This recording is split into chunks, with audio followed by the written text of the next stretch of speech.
ամենամեծ անբարոյականությունն է։ Երբ պայմաններում մարդիկ հնարավորություն չունեն ապրելու մի կերպ,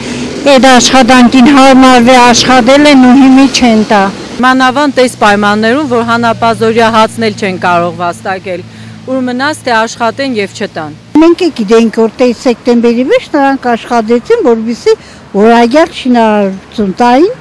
մեր դժվար ժողովրդին։ Տղպետությունը մտածի այդ մասին, որովհետեւ ես ոչ քերա մոկուտամ, իհարկե մեծ ցանկությամբ օգուտ կուտայի։ Ճիշտ չէր որ չտվեցին։ Խեժ մարդիկ ահագին ընտանիքներ կպահեն, ընտանիքները սոված մնացին իրանց երեխաների հետ։ Հիմի պաշտկեր արած կեղնին, ոնց կարելի է։ Թող ոտքի կանգնեն, թող պահանջեն։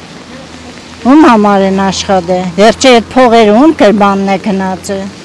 Այս սարսափելի պայմաններում դա լալու բան է, իրոք լալու բան է։ Չկա աշխատատեղ ու շահագործում են։ Աշխատողներին չեն վճարում, հուշացնում են։ Ոնց որ այստեղ փողոքեցին, վերնին այստեղ Երևան փողոքեն։